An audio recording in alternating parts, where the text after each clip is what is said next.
Good afternoon, everyone. So my name is Laween from the Silverlining charity, and we're delighted to be joined by Leo, a Silverliner, and he's very kindly going to be sharing his story today.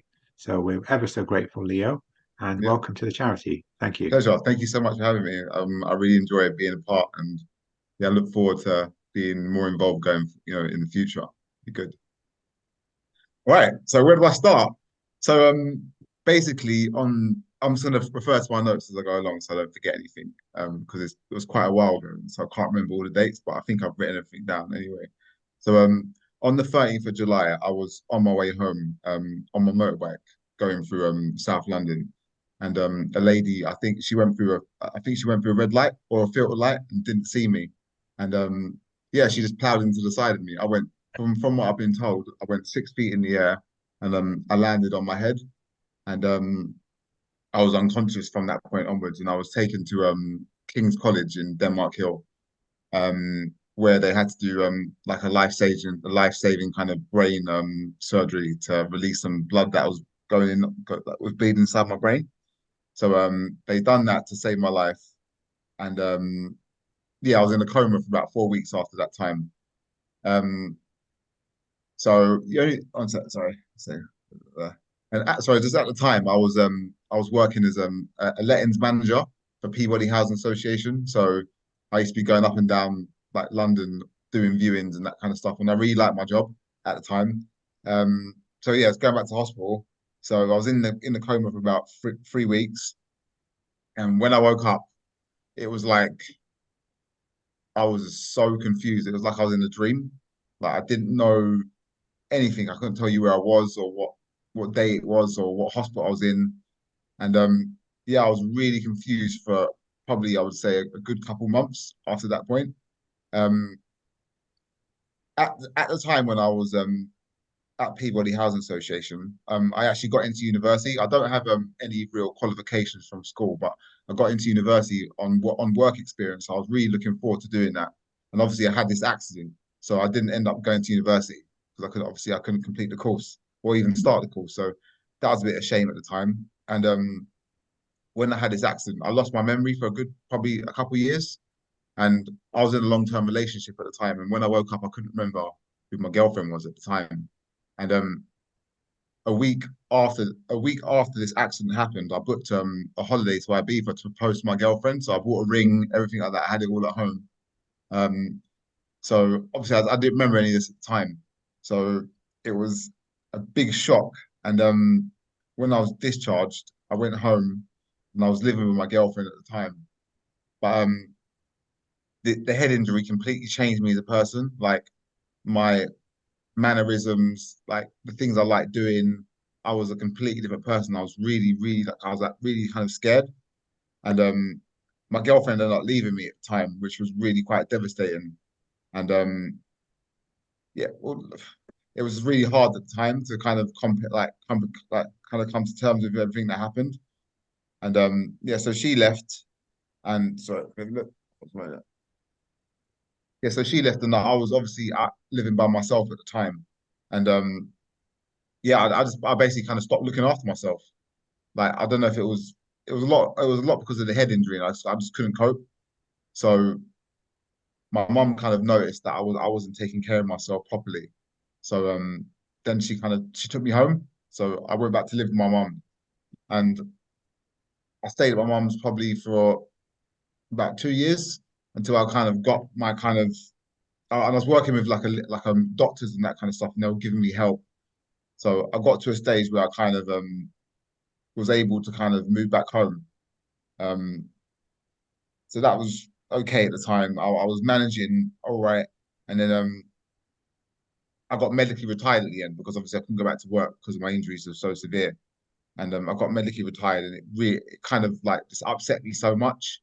It caused me to get really, really anxious from that point onwards. And yeah, it was just really, really tough dealing with everything. And then my grandma got really severe dementia quite quickly, and I was caring for my grandma full time because my mum had to work. Um, so I found that really, really difficult and stressful, as well as dealing with a brain injury. But I didn't. me and my mum didn't want to put my nan into a care home at the time. So I was looking after her for maybe about 18 months, and her dementia got really, really serious. And then she started to have like really aggressive outbursts towards me. And yeah, she started to get really violent and that kind of stuff. And I don't know what happened, but it done something to the way my mind worked. It just caused me to be like fearful of everything in life. And yeah, I'm still dealing with that till this day. But that was about 18 months ago. And yeah, sorry. Let me see what else I can say. It's Um, okay. Take your time, Leo. sorry, I'm This just is making sure I've got everything. really Done that. tough stuff you're talking about. Yeah. Um, so yeah, I'm just like, and as time's gone on, it's like you'd think things get easier, but for me, it's kind of been the opposite because when my accident first happened, I was really quite confused for a long time. So I wasn't really aware of what was going on around me. But as time's gone on, I've obviously got a bit of my awareness and stuff back. So now I'm really noticing how the brain injury is affecting my cognition and the way I see the world. So it just makes like daily life very, very difficult. Like my planning skills are quite poor compared to what I used to be like. And I find that like for me personally, like the biggest thing that I suffer with fatigue. I get really, really overwhelming fatigue and it comes on out of nowhere. So it's hard for me to plan to do things because I don't know when I don't know when the fatigue's gonna come. And it makes me really anxious when I get fatigued because I feel like everyone's looking at me when probably no one is. So I know it's all probably in my mind, but I just find that quite difficult to deal with. Um, and for me personally, because I look quite normal walking down the street, like it's sometimes hard for other people to realize what's happened to me in the past and how it's affected me. And I'm not being ungrateful or anything because I think I got off pretty lightly compared to some people that I've met that have had similar injuries and stuff. But it's very difficult interacting with other people because they don't know what's happened and how it's affected me. And because I look quite physically okay. Like for me, the damage has been more internally. That's where I kind of suffer more. Um, but yeah, I've met a new girl now, so I've got a new girlfriend, and I've been with her for about a year now, and that's going really, really well. She's really supportive, um, and she lives with me as well, so it takes a lot of the pressure of living independently off me now. So I'm really, really looking forward to building a future with her and just seeing where things go. Um, sorry guys, let me just make sure I've written everything down. Oh, and obviously because I got medically tired from work, I found it quite difficult to get back into work. Um, I found a voluntary job about a year ago in a dementia community centre, and I was working there for a few months, but I just found it quite difficult with the travelling because where it was. But I told you guys the other day I've got a new job at the hospital around the corner, and that's I'll be working in the ward next door to where they care for me when I had my injury. Um, so it'll be good to be trying to give back a bit to obviously the hospital that care for me because I think that's really important and something I want to kind of continue to do. Sorry, please make sure I've got everything there. Uh, yeah, it's one that I don't. I think I've kind of covered everything that I've kind of wanted to say, but people often ask me like if I could turn back like the clock, would I like wish this never happened to me, and like and have not gone through all the suffering and all the pain that I've been through. I don't think I would because I am such a better person now, and I've learned so much about life and how to be a good person, and like it's opened my mind to things that I never ever saw before, and it's like so I feel like you only find out who you really really are until you go through some real stressful times or some real adversity in life. And I've been through some crazy stress and I'm still alive and I'm still going.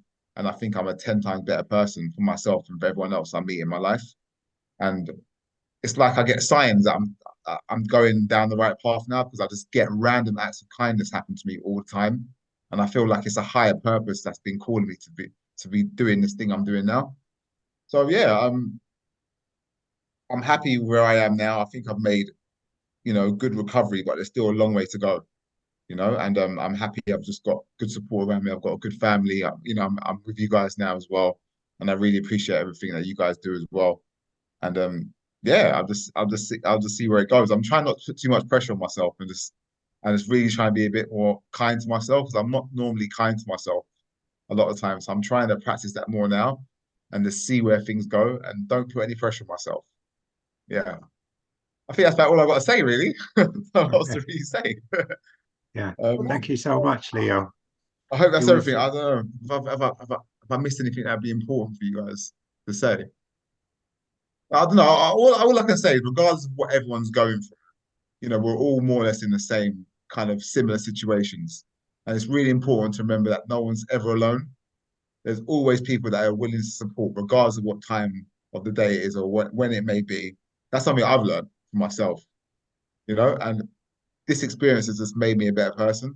Like, really, I'm so happy because before I was quite narrow-minded, but now I'm just like, it was like a light bulb moment for me. So, yeah, I think that's all I've got to say. Sorry. no, thank you so much, Leo. It's very heartwarming, and of course, our heart goes out to you for what happened. But it's very inspiring how you've rebuilt your life. Oh, yeah, 100%. Yeah, definitely. And Leo, that's why we say the silver lining, Yeah, because if you can find the silver lining in what happened to you, because yes, a lot of bad things have happened to everybody on this screen. But No, if of you can course. look for how it can make your life better or use the influence to try and do good or change how you live your life for the better, there's actually it's called post-traumatic growth. Oh, really? Yes. And I had something called post-traumatic amnesia. I know that for sure. well, that's a thing too. Um, but yes, they say that people that can find a purpose or a meaning or change their life in some way for the better end up having better outcomes, being happier people. Oh no, I fully agree. Because some people, and probably no choice of their own, but they seem to get stuck in the anger about what happened to them. Uh, I think And for me, I think I went through that stage at a point, but I'm at peace with what's happened now. So that has certainly helped me. Yeah.